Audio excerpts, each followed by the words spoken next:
Hey pronouncers,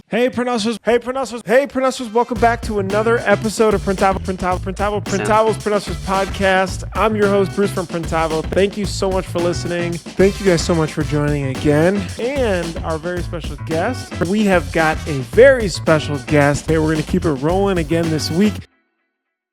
Take a drink every time Bruce says I'd like to something wrong about. I'd like for the record to be noted that I've always sent vectors. You never sent a vector. You sent a PDF. Let the record show that See, that's why incorrect. Steven's no longer our vendor. That's why we moved to Sound and Fury. No, you said 32-hour work week. I went to 2 other shops in San Antonio, and I've talked to a couple others just visiting around. Everybody was doing 4-day work weeks.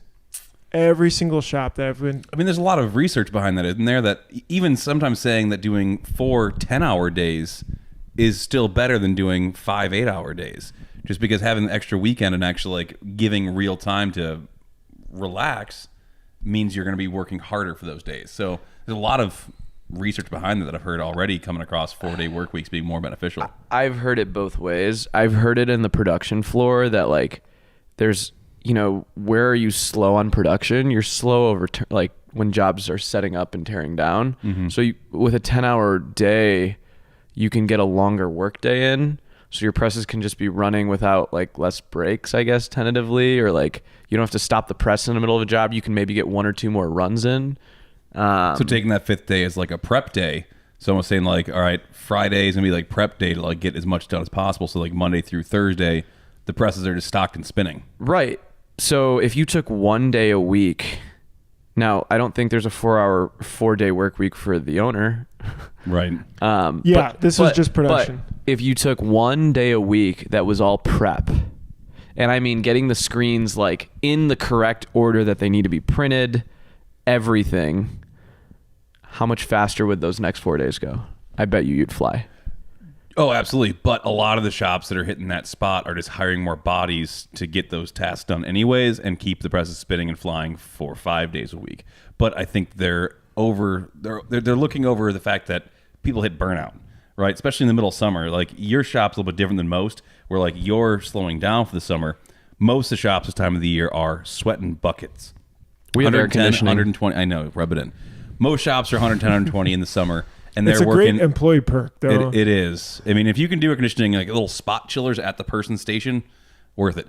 But either way, when you're working somebody 8 to 10 hours a day, 5 days a week at least, and it's 100 degrees plus in the shop, you're not at the capacity you should be. I don't care how good the person is. After a couple hours in there, they're slowing down. They have to.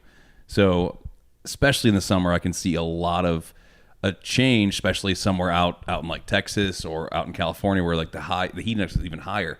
Saying, look, we're going to only make you deal with it 4 days a week.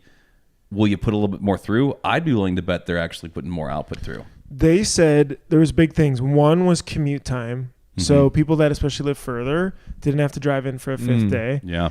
They said also the extra 3-day work weekend, they felt people were just happier to go in on that Monday. And then they also said it gives the owner and more front-end staff time, like quiet time to just work well on Fridays. And then lastly, the potential of if there's overflow, hey, can anybody come in for a couple hours? So that's the hard part, though, because how do you prevent that overflow from consistently happening? We'd hit happening? that overflow every time. I think that's the problem. In the shops I've run, same thing. You start off with that intention. Before you know it, you're working Friday and Saturday. I wonder if, but from a customer service... 6-day work week. From a customer service standpoint, you have to have coverage 5 days a week. Right. If you're going to run a legit company, you have to be answering emails on a Friday. This was solely production. So I would even argue that no presses spin on a Monday. That makes more sense to me. It's the prep day. All right, thoughts behind that? Okay. We're like I always say, t-shirts, we're event planners because we're printing for events, whether it's a family reunion, something, usually you're printing for some event, or we need the shirts by this day. Most of the time, those are on the weekends, I think. And we have a lot of due dates that are always like Thursday, Friday. Mm-hmm. I feel, to your point, we would be using that overflow all the time because you're always packing more stuff in. If you had Monday to prep, and then you printed for 4 solid days, Yeah, but then you're going to go, well, I'd rather have that extra buffer day. Might as well do Monday through Thursday instead. So I have that buffer day to make my enhanced dates in case something goes wrong on press. And before you know it, you're back in the corner and back to working 5 days a week. You know what? 6 You know what would days. 6 days a week. You know what would solve all of this? Bruce, give us an update on Power Scheduler. Power Ooh, scheduler. yeah. Where's that at? You know what's fascinating? You walk into this building, really cool inside. I have no idea what it is outside. It's a war zone. By the way, Colby and I met. My wife was working on this scrub brand, and I know a lot of shops were working with you on Mass. Yep. And just kind of got connected from there and just started chit-chatting more. But you know, for people that make fabric to cut and sew to dyeing, there's no signs, there's no Yelp, No. there's no like directory of anything. No. But you've got a very large growing business here. Yeah. How the heck do you find customers and grow? Is it total word of mouth? And why is it so like underground? Is that purposeful or is it just I'm really trying to change that narrative, but it is like historically been like a don't ask, don't tell type of thing. Like it's like bad practice to like tell someone where you manufacture at. I think people more and more have started. I mean, I still respect all my clients and their wishes of not being sure? asked Well, to- contract shops are like Yeah. this too. Is very low key. Exactly. But it historically it was like certain brands wouldn't want to be manufactured in the same as a competitive brand, or because they wouldn't want them being able to see their items in production that haven't hit the market yet or whatever it may be. But yeah, the relationships are very coveted and it's still that way. I'm very collaborative where I'm like happy to share my resources or like give people an opportunity to go work with this person as long as they're respectful. And I think that's like also one of the fears of a lot of like that, coveting these relationships, because like I hate being in a situation where I've referred a business or a client to some other vendor and then it goes sour and then that vendor's looking at you like, man, your boy did me wrong or whatever it may be, and I'm like, But how do you get more customers? how do I get more Without customers? advertising or Yeah, marketing? I think the reward for more work is good work. Like if you and so people tell somebody else. and, because I think particularly in the space that I like and the services that I provide, there really isn't like, I guess, a full package solution that has a lot of the resources that we provide to some of our clients. Like, again, you can be the most established brand and work with us, or you can be someone who's never, stepped into the world of fashion, has no background or experience like in this side of business. And we can service both of those types of customers. And I think that's what's like kind of the barrier to entry that we're providing is a lot less difficult now. Yeah. But I mean, sorry to dig into this No, it's deeper, okay. but like you just got off the phone. You're talking about this big customer that Yeah. you were closing. Yeah. Obviously it takes time to build all this. Yeah. But where did they hear about you from? I mean, is there a sales team that's doing outreach? sir, or is there's this no sales it's just team right all now. word of mouth. I mean, if you want the sales team, you're looking at them. Like, it's Right. really just like relationship based, Okay. word of mouth at this given moment. Now, Yeah. once we have the time, I think, to put together like a full blown sales force, I guess, then we're happy. We're going to go after that. I think that like we cater to a certain type of customer right now. And that's like, it's very niche. It's a very small world. And like, especially in the LA market, like everybody knows everybody. If you're doing business at a certain level, like people are gonna, hey, have you worked with this guy? Have you heard about them? And it's gonna be either success or horror story. It's be like, yo, these are the greatest guys. You got to go check them out, or don't ever go there. Yeah, I had it's a interesting. horror story. Right. Like of I don't want to work with these people, and that's sad because it is so small and like you never know who it's gonna get back to, and you got to be really careful. How did we acquire it? So that was a 5-year process. And so Frank Newton with Newton Screen Printing, he had owned it for, I believe, 40 years. Frank, And, the visionary. yeah, so he had owned the domain and the phone number for 40 years, but they always operated as Newton Screen Printing. So they never used it as a brand or a marketing side of the business. It was just happened to be their 800 number that they used. And, I see this as a marketing person and totally was like, oh my God, this is the best marketing real estate in the industry. And so I reached out to Frank in 2015, and I still have the email. I emailed him in 2015 and said, hey, I'm interested in acquiring your domain, phone number, business, whatever it is. Are you interested in talking about that? And he emailed me back and said, not at this moment. I'm going to retire in 2020, and it'll be, for sale at that point. Set the reminder. So no, it was not set the reminder. It was build the relationship. So from that smart. point, basically every 6 months from 2015 until last year, I reached out, whether it was sending them something in the mail, a letter, giving them a phone call, shooting them an email, touching base, and building that relationship, learning more about their business, learning more about their customer base, and just building some trust and everything with them. So when 2020 came along, Frank is like ready to retire, and I'm like, holy crap, we're going through a pandemic. But we had planned this for so long that the wheels were still in motion to do the acquisition. So part of that was through building that relationship over a 5-year period. I was first in line, for it. It wasn't, publicly offered up there for sale where, the Custom Inks and some of these other big brands of the world that have a lot of venture capital behind it, they could have snapped this up in a heartbeat and it would have been a line item on their marketing budget. Like it wouldn't even been a blip on the radar for them. So we were very fortunate to be able to, make that acquisition and work with them. And, now we've, integrated all their customers into, our sales team and things like that, and just continue to move it forward. What did it cost? I think that's the burning question. Probably not as much as you think. It was a sizable investment. I'll say that, but I think it was a win-win for both. Is the future then phone? Is that like why there's such a big push of having the name be 1-800 t-shirts? Like you really think that so many more people are going to be on the phone and it's going to build customer service? We feel very strongly about phone, but I'm curious on your thoughts. I don't know if it's as much as like the future of being phone, but I think just the brand recognition, you see 1-800-Flowers, 1-800-Got-Junk, and they've built great brands around that. And so we're looking at some things that we can do to mimic what they're doing. We've looked at, the possibilities of adding, kind of a larger network of licensees under the 1-800 T-shirt brand, similar to like 1-800-Flowers, where they've got local flower shops throughout the United States that use the 1-800-Flowers number.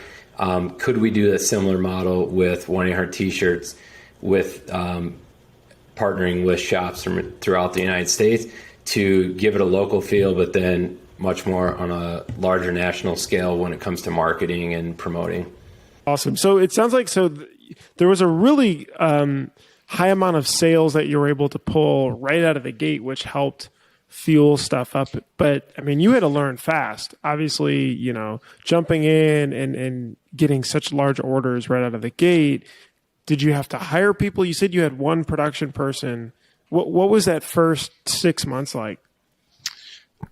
It was a lot of fun, went through a lot of screens and a lot of film, but that press operator didn't speak a ton of English. So we really communicated through like the affinity of printing, like, trying to figure out how to dial back the amount of ink being put down through a screen, dial back the information on like a sim process print, and then being able to learn also what a choke was from a great printer that could mix inks really well, could make the prints look great, but we didn't even speak the same language. It was really interesting. Is he still with you today? No, he's not, unfortunately. Yeah, it's kind of a sad story, but yeah, he would be for sure. Got it. So is a lot of your work still coming from resorts, or did you pivot to a different area?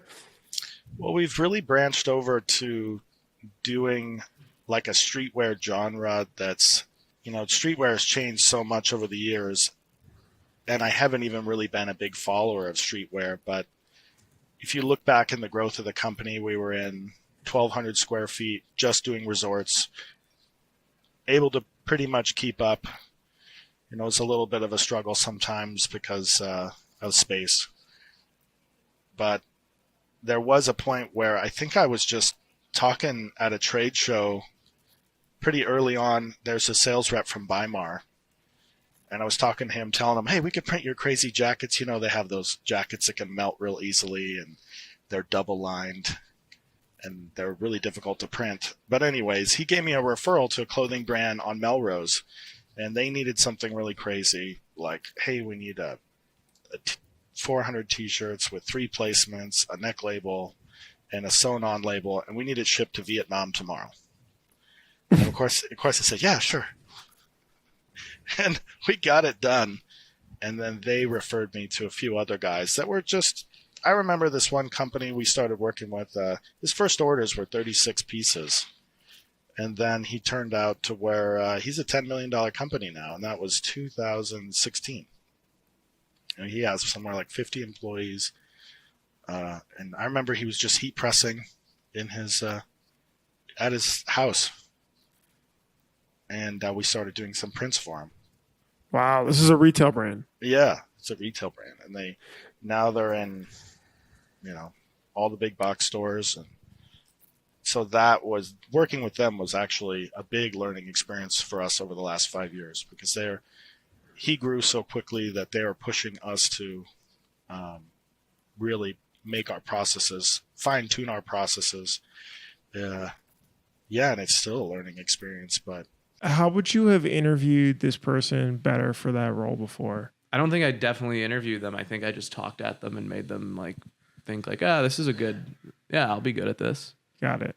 But did I actually say hey, build out a calendar for how you would do this? Build out I didn't. And then I kicked myself in the butt for wasting months where things didn't get done. And I think when team members see a manager that you're trying to push into a good role and it's not working, you also lose the trust of the staff. Yeah, they get demotivated. Yeah. We've seen that too. You get afraid of letting somebody go that's a non-performer, but when you do, they just rejoice. We had that with an engineer a while ago, but it was just oh, okay, awesome. All right, let's move forward. Yeah, and I think you almost... Someone was telling me today, one of my employees was you're letting too much slide. Mm-hmm. I'm like, what? They're you're being too nice about it. That's not acceptable in other places. For this manager role? Just in another position. And they're and I was okay. You're damn. But you're right, but damn. Yeah. I think I saw this on LinkedIn the other day, but it was 10 things that require zero talent: being on time, your work ethic, effort, energy, body language, passion, doing extra, being prepared, being coachable, and attitude. I'd say if you were to pick one of those things out, what is your biggest pet peeve if someone doesn't have this? Let me see this. Producer Chris, you're going to have to pop this one up on the screen. If they're not doing... Yeah, what can't you tolerate? All of them. Yeah, I don't think I can pick. Do I have to pick one? Probably work ethic. Work ethic? Yeah. Yeah. I'd say being coachable. Yeah. Ideally, those are the 10 that you're interviewing, I guess, with then, huh? Is to say, for a manager role. Right, because I think when you're hiring a manager, you're putting someone in power, right? And then you're giving them the keys to run your business or to tell others what to do. And that could be really dangerous if they don't have the same values as you. I just feel if we fast forward 3 years and we look back and we were what were we thinking hiring that person as a manager? And then compare it to who you have as a manager in 3 years. we will come to the conclusion that, wow, yeah, I should have paid a premium for like a real experienced manager to own something, then I don't have to think about it. I mean, it hurts to say, but it's We've had this conversation like 3 years ago. we're getting there as a company internally for us. We're not fully there yet, but Could it also be because we're not good recruiters and we're not trained, skilled interviewers? I think also it's a budget concern too. Sure. Because like a real true manager is going to be your most expensive team member, maybe more than what you were even making at the time. Sure. If I'm honest, like that's what it was for me twice in a row when we brought in somebody to own tech and somebody to own sales and success teams. And but those teams I literally don't have to think about. We don't have leads yet in the others, but those teams I don't have to even think. Now, again, very senior people, 10 years plus experience in that niche and so on, but started doing whatever marketing I knew. And the only marketing I really knew, because I'm not really too good with social media and Google and things like that, is I went door to door. So I would literally close the shop at 11 a.m. every day. I would go visit different businesses in our town and surrounding towns for an hour and a half. I would grab lunch and then I'd come back to the shop. Every day that I did that, I picked up another job. Yeah, that's wait. So how did you? What's funny, by the way, because you told me this story of watching that video that's 0 to 250K at the conference, and I was like, that is so cool, because I think that was the first videos that I actually made, just from what we learned running a little manual shop on a college campus. Obviously, everything like worked for students, and it worked then in that time and era. There's so many new different marketing channels now, but that's really crazy. Well, tell me just a little bit more about the door to door though. I literally made a flyer and I would walk in and introduce myself and say, Yeah. Hey, I'm Vlad. I own a local print shop I just opened recently. And if you need anything, please feel free to reach out to me. And, pizzerias, all different types of places. Like one of my first customers was a local pizzeria down the street. I walked in, he said, oh, wow, I need to get some shirts made. I was like, I'm your guy. So was that from the flyer? So you walked in, dropped off a flyer, asked for the owner or something, just introduce yourself. Just introduced myself. And I think the first week. How did you say it? Because, that feels awkward to me too. I'll tell you that I still do that till this day. Uh-huh. Right. Because that's the only marketing I know. Like, I just don't like, I can sell really, really well face to face because that's what I've done for 20 years. Yeah. Right. I've sat with clients, I've met face to face, and I've sold a variety of different things. When it comes to marketing online, I never did that. Right. I never had to post on Instagram. I did personally, but not for business. Like the company I was with had a department that handled that stuff. So I just still, till this day, we still do the same thing. But give me an example, like that pizza shop, you walk in with the flyers. What do you say? Yeah. So I'll tell you the most recent one. So I happened to be driving and I was hungry. Okay. So I saw a pizzeria. I pulled over, went in, grabbed a slice. As I'm eating my pizza, I said thank you to the guy. And on the way out, I said, hey, by the way, I own a print shop 2 towns over. Here's a flyer. If you ever need anything printed, feel free to reach out to me. And the guy said, thank you so much. And yesterday he called me and said, hey, I need to get some shirts done. How could I send you the design? Right. So that's how simple it was. It wasn't like going out there specifically, walking in like, here, we want to sell you something. Walking in saying, hi, I'm so-and-so. I work or own this business. And if you need anything, feel free to reach out to us. Then that's smooth. What about, you talked about closing the shop before and you're at like 11, you're going door to door. What was that script like? Well, that's what happened, right? So that was one thing that I used to do. Secondly, I literally contacted every single person in my phone book, right? And said, hey, I opened up a print shop. If you know anybody or you need anything, let me know. Right. And that helped. right? Because a friend of mine has a catering company. He reached out to me, said he needed some shirts. So just from one thing led to another. And every day as things went on, we just got busier and busier from one job to the next, to 2 jobs, to 3 jobs, to 5 jobs. And at that time, we were doing everything in vinyl. So it was taking, unless we got a big order, then I would outsource it. But at that time, for the most part, a dozen shirts or whatever, we were doing in vinyl. It was taking forever to do. So I started doing transfers and other things of that nature. Got it. To Can speed you- up the but- process. Do you have, so the pizza example, I think is really great, right? You buy their service, you're just kind of making friends, just like, hey, I'm here. Let me know. Were there any other examples that you can't maybe just buy their service, or that you're going in, or you're trying to meet them? Yeah, so these days we do a lot of community type sponsorships, if you can call it. So we sponsor softball teams, we sponsor baseball teams, soccer, different types of community events, fundraisers for the police department, and different things like that. So I found that that's really helped us get our name out there. Over the last 3 years or so, we've kind of become the print shop in our community. Like, everybody knows that we're here. And that's really helped us grow. We went from that little 300 square foot store, 6 months later, I knew that we couldn't, there was boxes floor to ceiling. You had to like zigzag between the boxes to get to the heat press. It was just too much.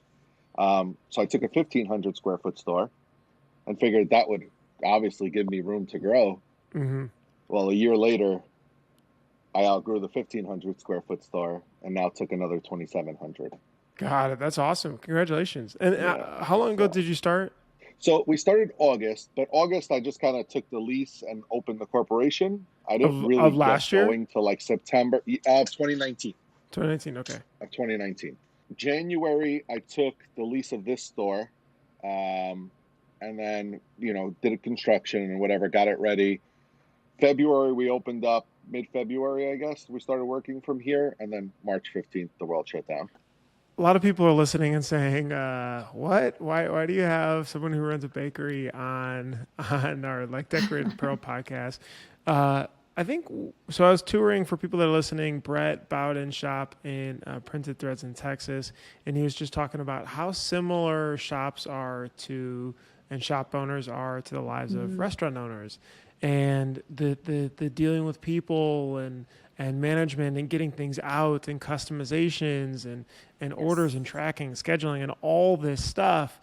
And these are just some of the things I wanted to get into today too, and how you run your business. But it was a really interesting observation. Now you talk about people and those 2 managers having call off. What does your team structure look like? So right now we have about 27 employees. We have different departments within the bakery that specializes in different sectors to make it run.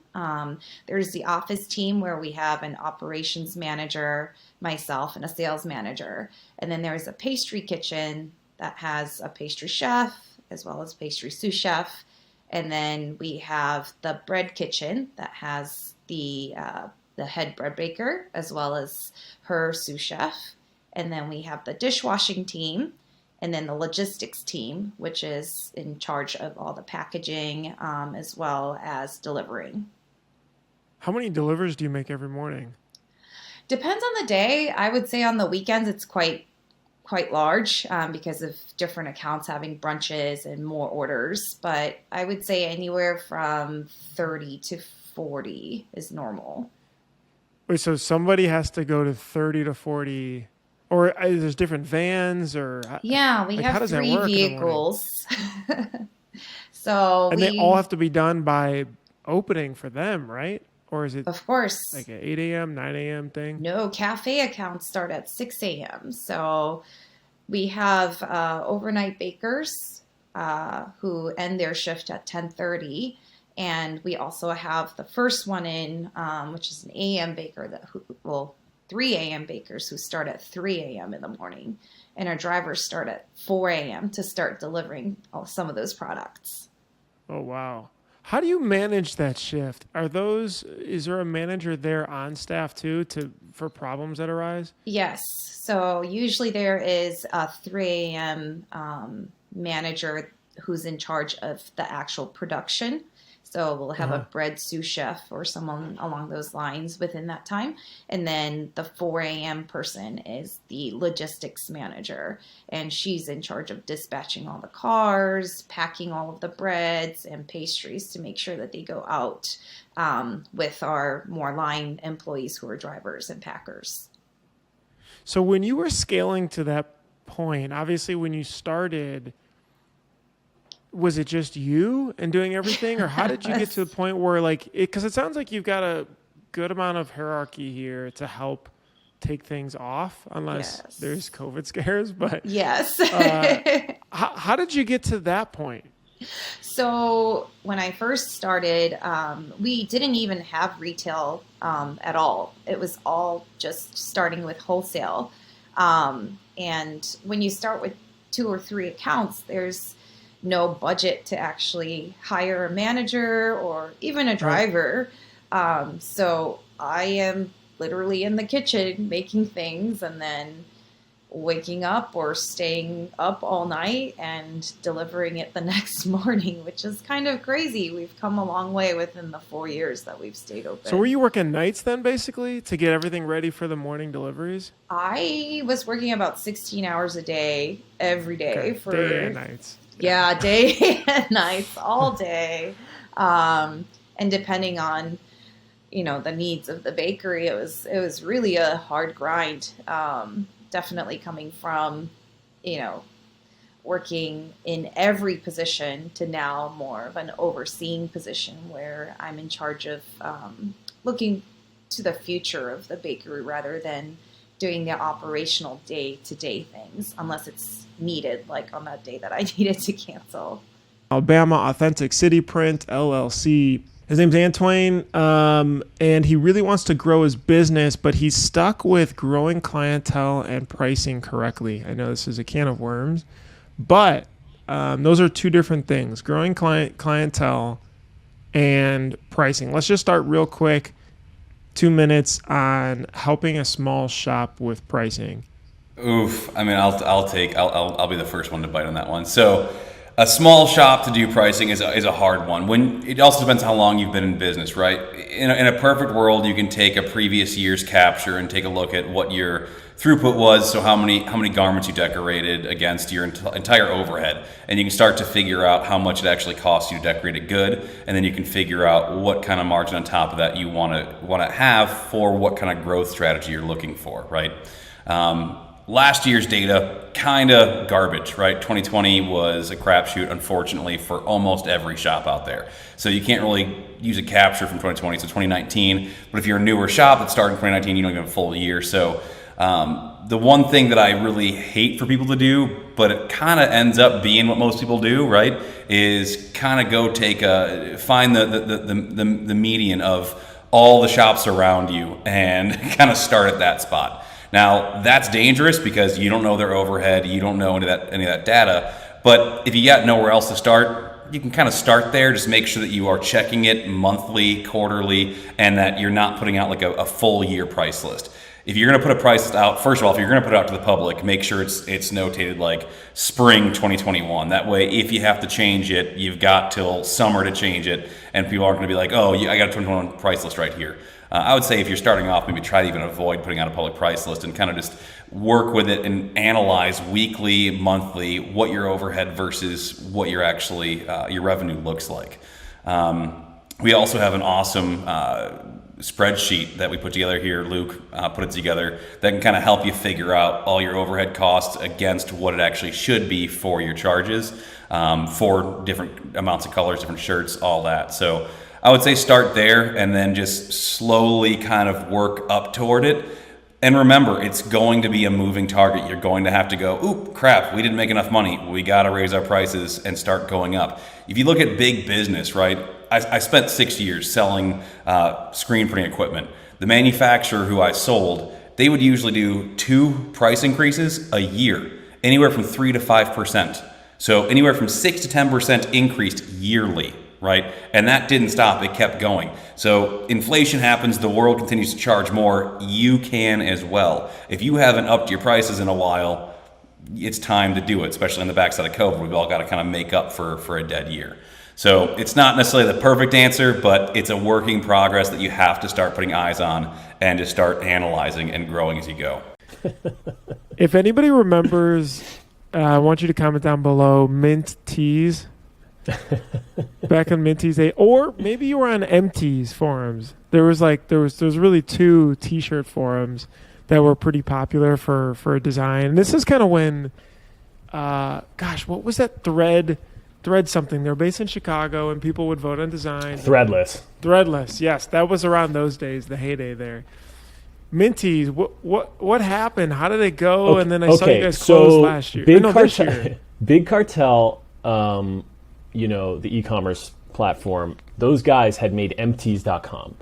And it was it's really active t-shirt community, and it was just merch designers. It was mostly music oriented and clothing brand style stuff, right? Yes. So naturally we were kind of always aware and involved in it.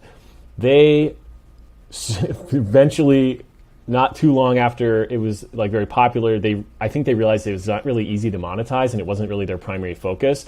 So they said, hey, we're shutting it down. But they had an API that was open, so we scraped it and created you have to activate your old account, using whatever we had. And we created minties.com with our friend Rob Dobie, who is like an illustrator, and he's been doing merch forever, and we just known him forever. And he was like one of the more popular kind of ad moderator kind of guys from the forums there. Got it. So we did that. We partnered with him. We launched minties.com. I mean, don't get me wrong. I understand why Big Cartel didn't do it. Like, if you look at the Google Analytics, it's like we took over and it's like, ooh, and it just kind of keeps going. You know what I mean? Right. So we launched that. We kind of kept up with it. We tried other things. And it just kind of became something where I'm like, this isn't really the amount of spam that it's getting. Like, we couldn't invest the technical resources to moderate it. Yeah, it was just, and it sucks, man, because as a business, as an entrepreneur, I look at it and I go, oh, it's going to be awesome. We built this thing where you can create clothing brands on it, and you could self-advertise and promote your teas and all this stuff. And it just just over time, it just Instagram, people started posting other places, the rise of Dribbble, the rise of designers on Instagram, it just changed. Right. And it just wasn't making sense anymore.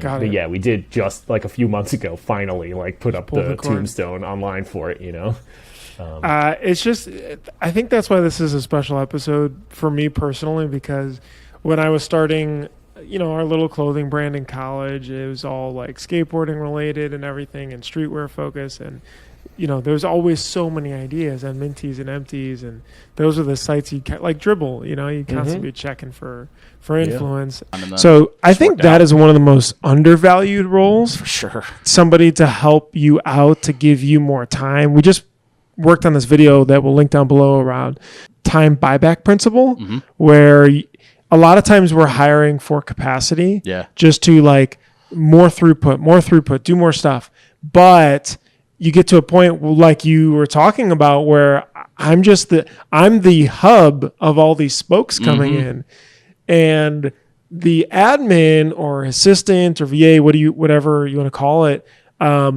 even part-time, I'm sure was it's a huge relief. I brought on a part-time assistant, and I still work with her. She's awesome.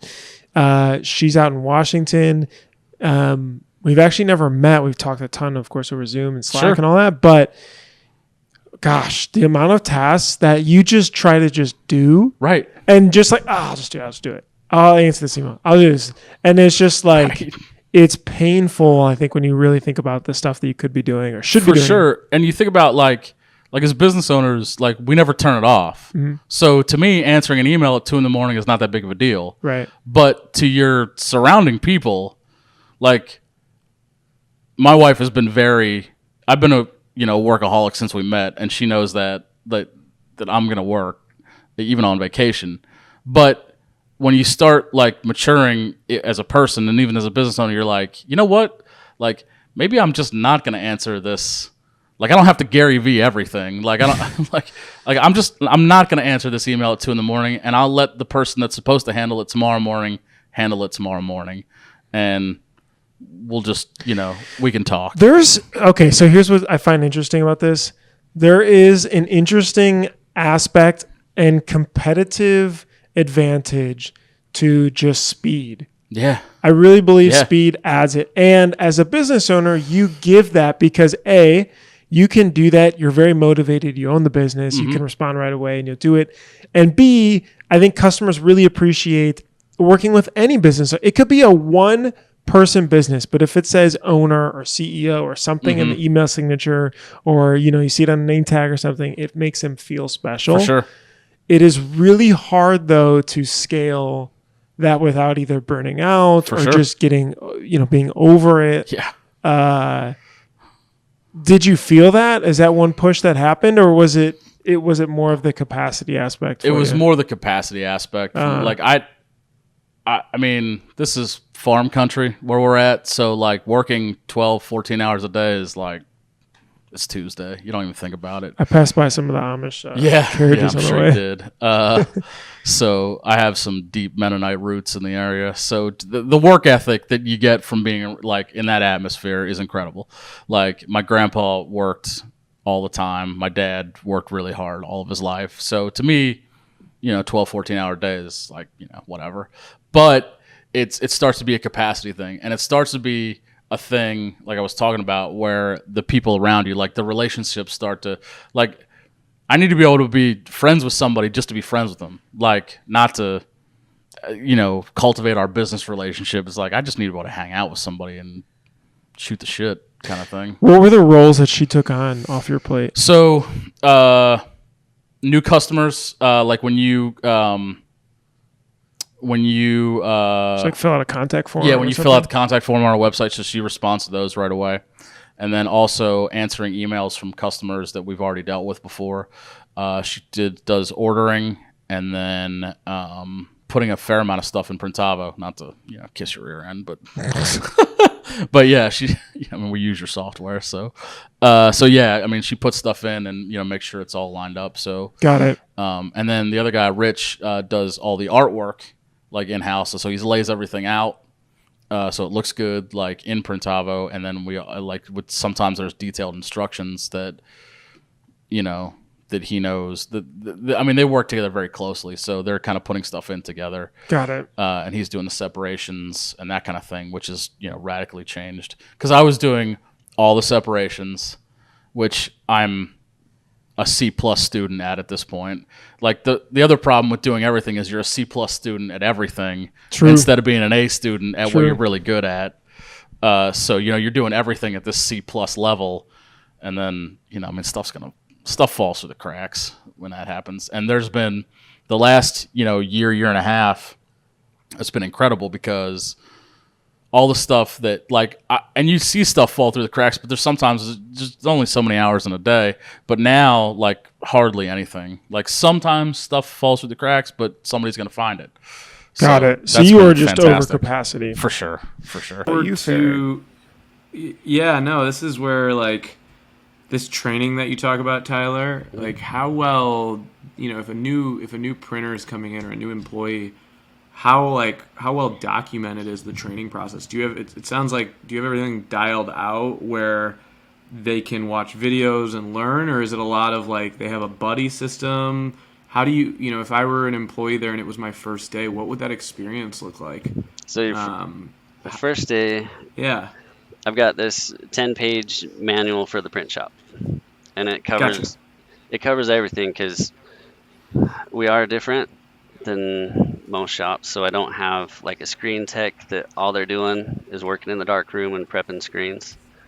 Everybody does a little bit of that, and so everything's outlined the way that we've found to be the most efficient for us.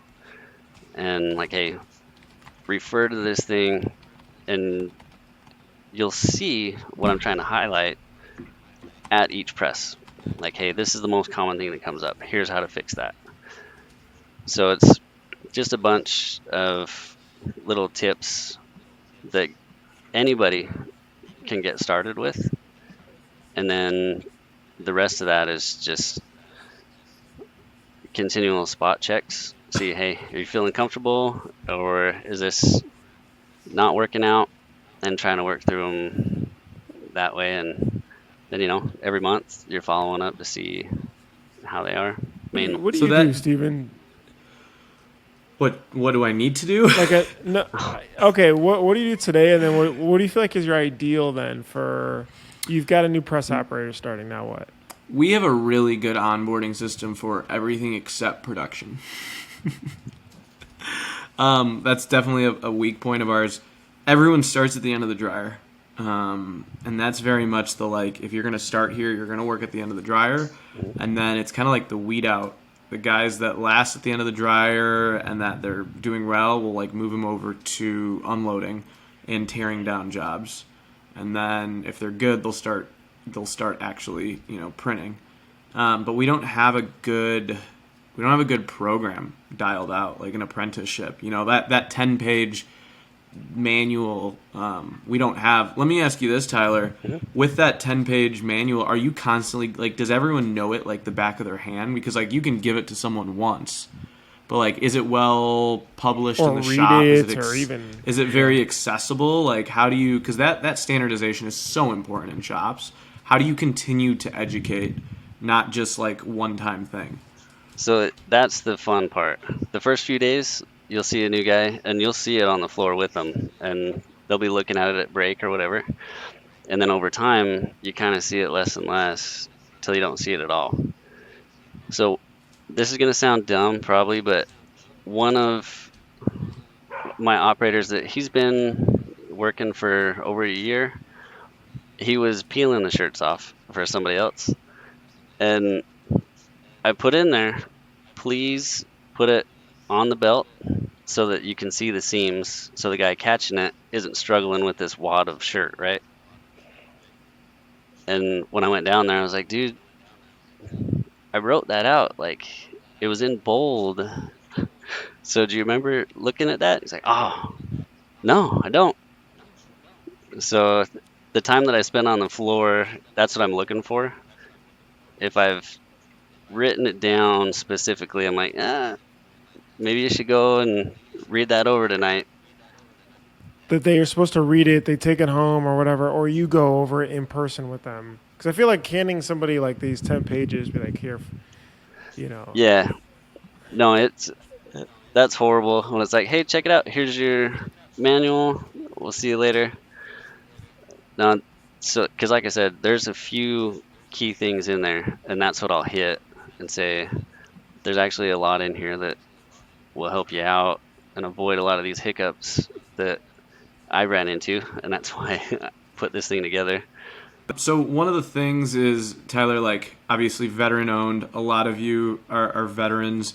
Do you do the same with your press operators? Or are you mostly trying to hire, law enforcement veterans, and is that kind of the same style with your people, or? Yeah, if we try to, but what it looks like for us is I've got 3 guys that were Afghani Special Forces, and then myself, and then the rest of the crew, they were civilian, not military.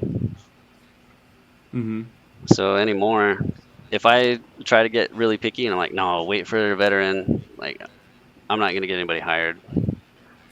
Right. So you'll try to make, if it comes around, that's cool, but the business still has to run. Yeah. Does your experience in the military and the way things are structured and organized, and is that kind of how the company is run, because you're kind of you're that's where you learned life? Does that ever come out? I don't know. I'm not, that's not Bruce or I, but does that experience ever translate? Yeah, a little bit. So if there's directions that are given, it's really easy to just run with it. And you may not have all the details that, I don't know, you would probably be given somewhere else. but that's just kind of what we're used to. You've got the general idea. You're going to go and execute that and get things to work out. That's super interesting. Yeah, that's, I don't know. It's just like, you have a lot of experience from that, and the answer is you have to follow those orders because you have to. Like, this is the military, and so I think about my shop, and I'll tell someone to peel tape off so that it doesn't get all gummy for weeks, and sometimes they'll be like, oh yeah, we forgot, sorry. And you're just like, Yeah, oh dude. So, and that's where, I'll be honest, I have to kind of tamper that down, because I'm a pretty stress-free guy anymore. I don't get worked up and do the Sergeant Adams stuff. But when it's like, hey, you guys got to remember to empty the trash out at the end of the shift, and you come back in and it's full, it's so tempting to throw that trash can. But it's not the military. You can't do that. So I don't know. Try to remember, most of these guys, like I said, they weren't in the military, and I don't want them to experience that because they didn't sign up for that. Okay, let's talk mismanagement. Owner to employee, employee to other employees. What do you see? Generally, middle management. Usually there's someone in charge of running a production floor. One, they probably don't get the support that they need from the owner. Support being training as a manager themselves. Like, I was lucky enough to go take HR training, work with Chris Besh at Culture Works, and have a management training paid for by the company I was working for, which was great. And like with the mismanagement, there's a certain thing to be said about people blowing a gasket on a production floor. You have to control your emotions. It's incredibly important to make sure that you, as the leader, set the tone. Okay, so let's break down mismanagement. Oh my gosh, Put that in place. Oh yeah, there we go. I gave him the Alice Cooper eyes. I gave him the Mike Tyson. So mismanagement from the owner. So I'm going to make a statement. Should an owner be running the production floor on a day-to-day basis? No. If you have 2 autos? No. If owners are driving the car, why are they in the back seat? Okay. Should an owner be running the production floor if they have 1 auto? How many employees? 6? I don't know. 6, 7? Yeah, that's probably the tipping point. Okay. So once you break out of 1 auto, or you get 10 employees? Yeah, because then you stop really managing the production because there's too much to focus on. You start managing a larger staff and then other departments. I don't like when owners interject with the production side of things, because there are professionals out there that know how to run a production floor. And I was always graced with the ability to have owners that go, run this for me. Like Mitch at AOV, Will at Denver Print House, they literally hired me in and said, run this place, which was great because then I was free to do it. So owners being too involved in production, I think cripples the business sometimes. Yeah, you ever put your finger in a fan? It stops the fan and it hurts your finger. Stop doing it.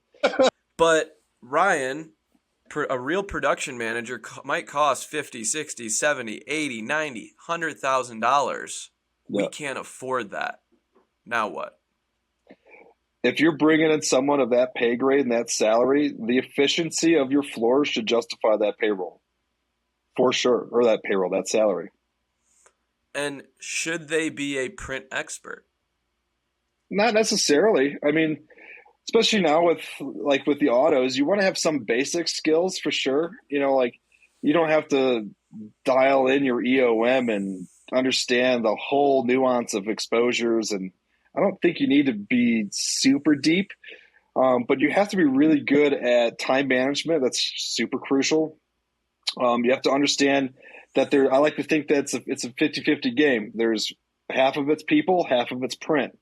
So as much as you focus on how do I run this job and what's the print sequence and what's the best ink for this, you also have to focus on like, how is this person doing?